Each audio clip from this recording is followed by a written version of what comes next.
What book should I read to get into Warhammer 40k? What are the best Warhammer 40k books? How can I learn more about the lore of 40k? Friends, I am Athacus from Athacus Gaming, and it would be my pleasure to assist you with your questions. I'm going to give you 9 books to start your reading journey into the Black Library. If at any point during the course of this video you have some questions, drop them in the comments, and it would be my very, very great pleasure to address them immediately. The Infinite and the Divine by Robert Rath. I will start by saying also here too, Robert Rath is a wonderful author. If you see a book with his name on it, you are probably going to be in good hands. Don't hesitate to pick it up and try it out. Read The Infinite and the Divine if you are interested in the following topics at all. The Necrons and the Catan, their former gods. The Eldari, human imperial expansion, gene stealer cults, and the Tyranids. Here's a synopsis for you. Basically, this story is about 2 insane old men who spend literally thousands of years and immense amounts of resources fighting over a gem. Eventually, their practical jokes on each other almost lead to galactic scale devastation. Pretty zany stuff. This book is a particular favorite of mine because it is a character story, and it's a character story about 2 of my absolute favorite characters, Trazyn the Infinite and Oricon the Diviner, his nemesis. This book also explores the Necrons in a very, very sensitive manner. It considers and talks about issues that are particular to them. For example, the long sleep, which is the state of suspended animation they went into following the conclusion of the war in heaven, an absolutely foundational thing in the Warhammer 40k setting. Also, again, I recommend this book because watching Oricon and Trazyn fight and spark off each other and play jokes on each other throughout all this book is just really, really funny. But it also underlines how with great power, as Spider-Man was wont to say, how with great power comes great responsibility. The Necrons have a level of science that is almost magic to the uninitiated eye.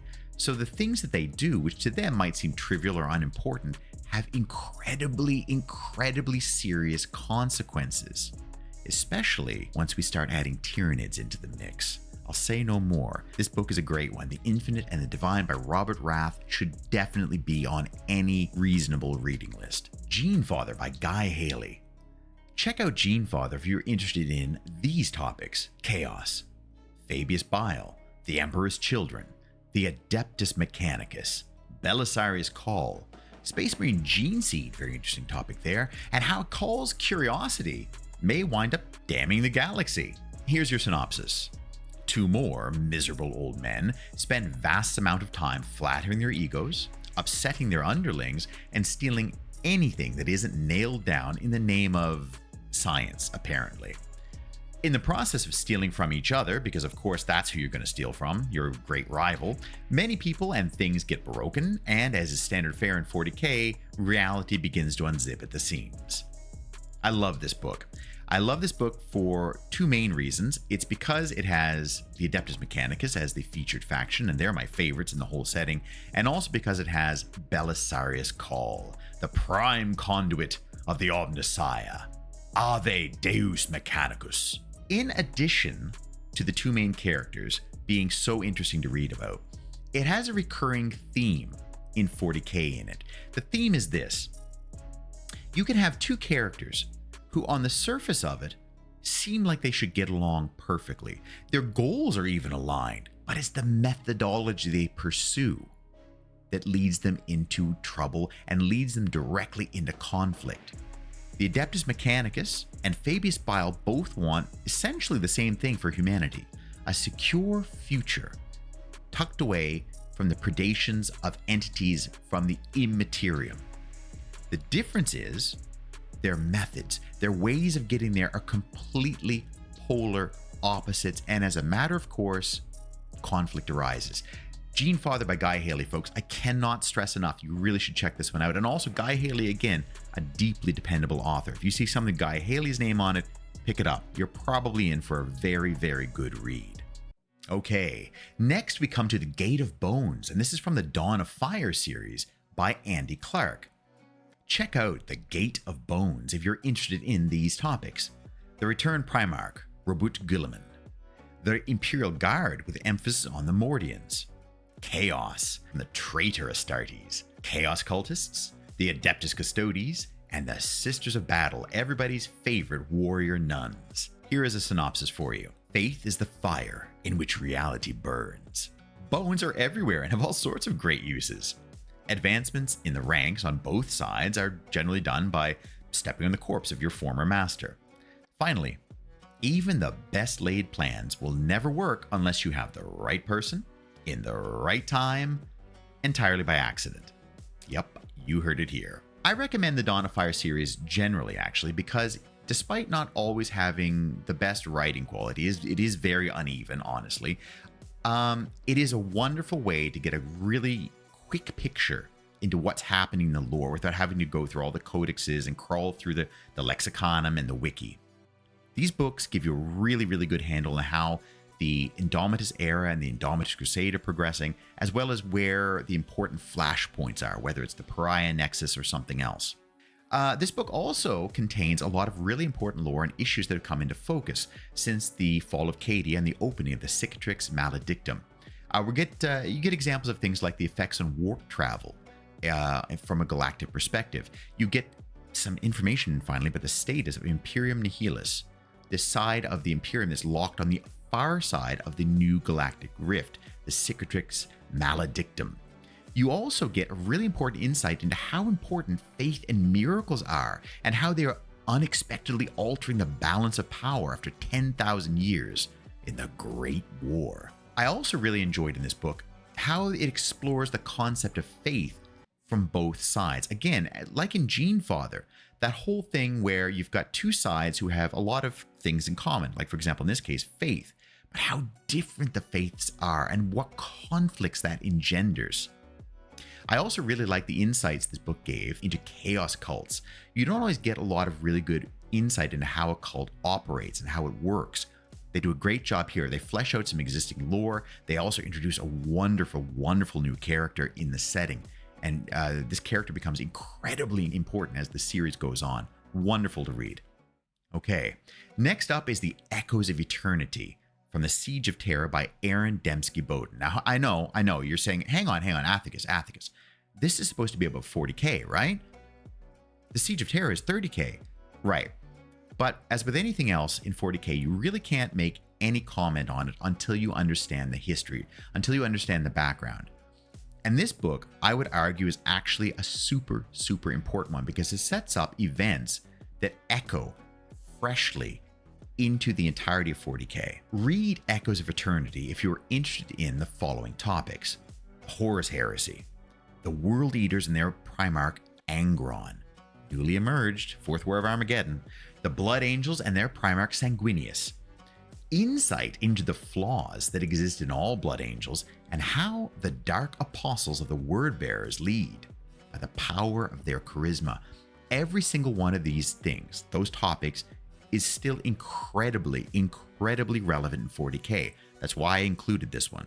Also, I love ADB's works. I think he is probably the best author that the Black Library has. And that's saying something because in the next book, we come up against another titan of the Black Library. But we'll save that.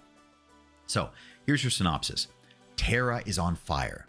Because, as we know, it's totally okay to do anything your parents tell you not to do as long as you blame your parents for everything. I'm pointing fingers directly at you, Magnus. Also, sibling rivalries are metal as hell in 40k. Seriously, check out some of the book covers. They are super duper metal. Also, this is a very important thing. If you see a World Eater, never, ever, ever shake hands with them. I recommend this book because it is without a doubt one of the most important and one of the greatest books in the entirety of the Horus Heresy. That's 60 some odd books. That's saying something. The Horus Heresy is a deeply important lore to have a handle on too, as it is foundational to everything that's happening now. Time is a wheel, it would seem. In this book, we deal with the scope and the tragedy of the Siege of Terra. It's written with really unrelenting focus and attention to detail. The scale of human suffering in that galactic civil war is shown with really touching clarity here. It's not just all brutality either. It's leavened with really intense, emotional, touching moments. Great stuff. Also, Primarch versus Primarch duels happened only very rarely, and this book has two of them. It's got two of the most exciting duels you're ever going to read about in the entirety of the Warhammer setting. It's great stuff. And even though you know the outcome of one of the duels, the lead up to it, the events that happen in it, the lore snippets that come from it, are really, really exciting and feel very dangerous the entire way. Also, one thing that I really appreciated, this book provides a really clear window into the shaky foundations of the alliances between the traitor legions and how instrumental the dark apostles of the word bearers are to both creating and then maintaining those ties. It also shows what happens when those threads finally fray and snap. The stuff that happens during the Siege of Terra, the stuff that happened during the Horus Heresy, how useful the Dark Apostles of the Word Bearers were and continue to be the whole way into the 40k universe. 10,000 years. The Word Bearers stayed central, stayed important, and stayed relevant. This is a very important book to check out. The Echoes of Eternity from the Siege of Terra. All right. Gaunt's Ghosts, Necropolis by Dan Abnett. Now, I mentioned that Aaron Dembski-Bowden is probably my favorite Black Library author. It is a very close run thing with Dan Abnett. This guy is a powerhouse of a writer. Everything he writes is golden. I will say in his Siege of Terra books, he got a bit too into the thesaurus, but Dan Abnett, man, you see a book with his name on it, you pick it up. You don't ask any questions, you just get it. It's good. It's going to be good for sure. Read Gaunt's Ghosts, and I mean the series in general, Necropolis in particular, but the series in general, if you're interested in these things. The Imperial Guard at war in a hive city. Chaos, commissars, Imperial command politics, and Imperial nobility. Here's a synopsis for Necropolis. Most nobles are very, very dumb. Noble soldiers are even somehow dumber than their civilian counterparts. It's always the people who come up from nothing that have to clean up the messes of their betters. Finally, if someone gives you a flower, even if it's a weird metal flower that doesn't seem very nice, never, ever, ever take it off. It is very important, Commissar Gaunt. The importance of Dan Abnett's work to the Black Library cannot be overstated, and the Gaunt's Ghosts series is one of the most important to read. It's almost required reading, I would say. If you want to be a Warhammer 40k fan, you need to read Gaunt's Ghosts. You just do. It's like the equivalent of the Gotrek and Felix books from fantasy. It's vitally important. It gives you a great entry and a window into the universe. It's fun to read, and the events are important. The things that are happening are important because they echo larger issues in the galaxy. Really great reading. I will say that Necropolis is not the first book in this series. Normally, I would tell you to start a series at the beginning, but I would say with Gaunt's Ghosts, you actually almost really ought to start with Necropolis. I think it's just the best book to start. At that point, you're going to meet all the most important relevant characters who are going to continue to be relevant for the entirety of the series. It really kind of shows everyone's flaws too, and their charms as well. So you get to feel like they're really well-developed people. So often in sci-fi writing in particular, characters are shown with one trait forward, whether it's their heroism, whether it's their tricky side, whatever it is. Dan Abnett doesn't do that. He really shows all of these characters with everything out in the open. All of their good points, all their bad points. It's really wonderful. Also, Necropolis showcases points of view from everyone, from all the way up to the very tippity top of Imperial nobility, all the way down to a ganger from a slum in the hives. It's really done well, and it feels super believable. I also really enjoyed in Necropolis, it shows the stress of being under siege in a city surrounded by the forces of the great enemy, Chaos. It's not just bad enough, again, to be at war, to have the lives of your loved ones threatened, your own life threatened. It is your very soul, it is your very existence being threatened by these forces, these outside malicious forces. I cannot recommend reading Gaunt's Ghost Necropolis highly enough. It is a fantastic series to start in. It does start a few hundred years before the most current events in the era Indomitus, but that doesn't make it any less relevant or more enjoyable to read. Gaunt's Ghosts, everybody, Necropolis, check it out. Okay, next up is another Dan Abnett book. It's Eisenhorn Xenos. Read Eisenhorn Xenos if you're interested in Inquisitors, inquisitorial retinues, blanks, chaos cults, Adeptus Arbites, and Psychers. Here's the Xenos synopsis. Inquisitors are pretty much the coolest characters in the entire setting, but they inevitably get into trouble. It turns out that handling artifacts tainted by chaos for a living makes one think things like this. You know what? I bet if I use fire to fight fire, I won't get burned, and everything will be fine. Yeah, I recommend Xenos because it and the other books in this series are among the absolute best, bar none, that the Black Library has to offer.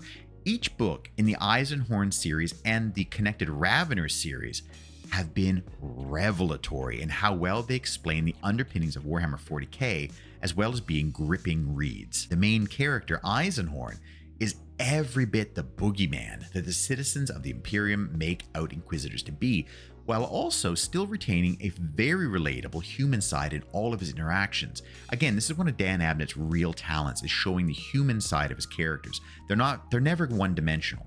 None of his characters, even the most mustache-twirling villain in his settings, are never one-dimensional.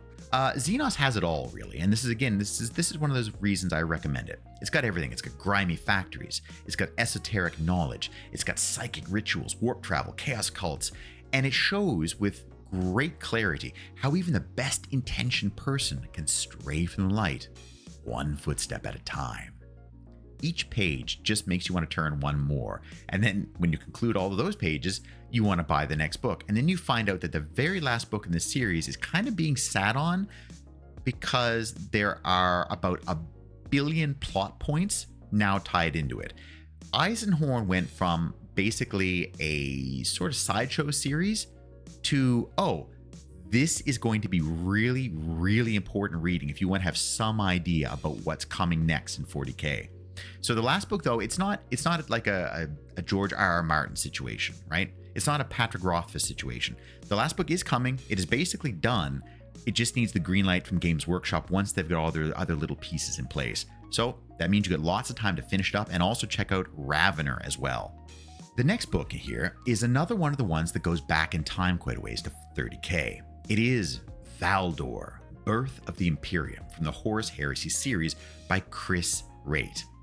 Read this if you're interested in the Adeptus Custodes, life on Terra prior to the Great Crusade, Thunder Warriors, and they're basically proto-Space Marines, the power structure of the early Imperium, and the Astartes program. Again, you really can't understand 40k unless you understand what it was like before the Great Crusade and during the Great Crusade.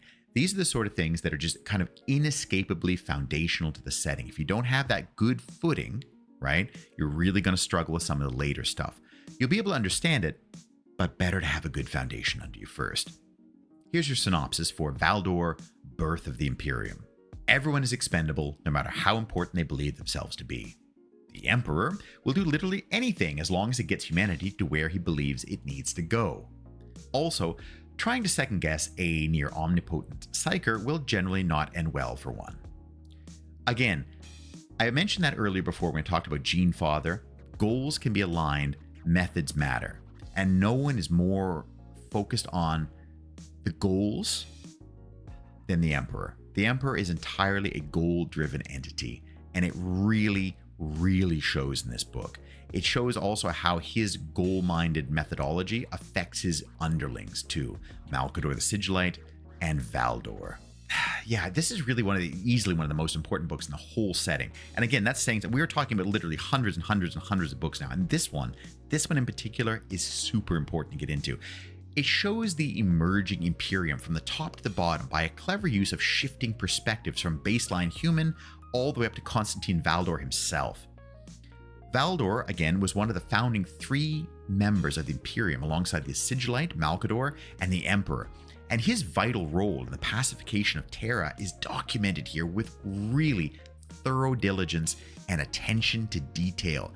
By reading this book, you get a great understanding of why the Imperium turned out as it did, basically. Even after the fall and even everything taken into account, it shows why things wound up the way they did, because the underpinnings were always autocratic. Despite the noble, lofty goals stated, despite the best intentions, really top-down, rigid hierarchies. It also depicts, and I will say this, having said that, it also depicts the vastly different visions of the Imperium to come, as well as dealing with themes of loyalty, betrayal, and exploration. all while maintaining a very relatable handle to the situations presented through the inclusion of those baseline characters I mentioned earlier. This is really a foundational book, folks. Do not skip, do not sleep on Valdor, Birth of the Imperium. Next up, Assassinorum Kingmaker by Robert Rath. We come back to Robert Rath. I love him, I really do. And this book, the other books were very heavy, very history-laden, very concerned with high-level topics. This one's a straight-up romp. I love this. Here's your synopsis. Humans haven't really changed much in the last 40,000 years. History repeats itself a lot. There are a depressing number of ways for people to die, especially when someone whose work is death has decided it's time for you to die. Imperial Knights are about the coolest machine in the galaxy, as long as one is fine with having one's 20 times great-grandparent constantly second-guessing them in their head. Again, this is one of the most fun books in this list. I rarely have time or use to use the word romp in any context, but this adventure surely rates the word romp. It has big egos, it has high stakes, it has politics, it has nobles stomping around in some of the most powerful war machines in the Imperial arsenal, and an ending. Oh my god, the ending of this book, oh my god, Emperor. It somehow manages to elevate the risks and the rewards into the stratosphere while still being super fun to read. Following the 3 assassins you encounter in this story was an absolute pleasure.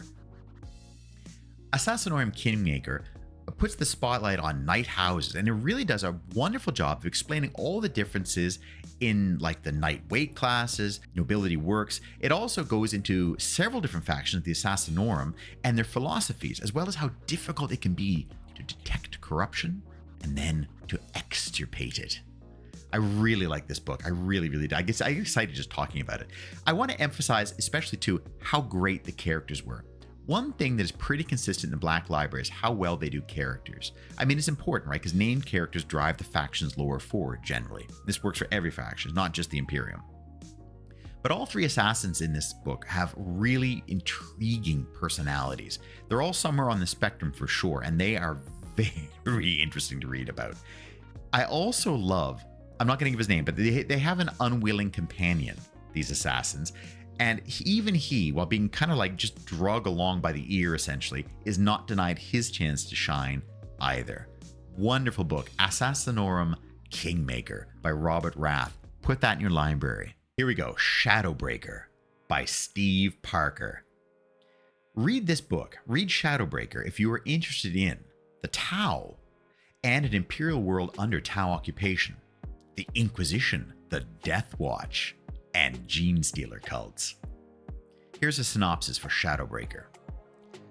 Trying to kidnap Space Marines is probably a terrible idea.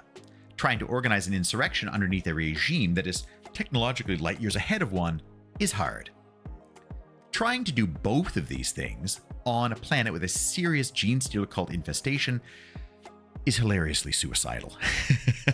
At first, this book might seem like an odd inclusion, and it has come in for some fair criticism as well, but it remains important for several reasons.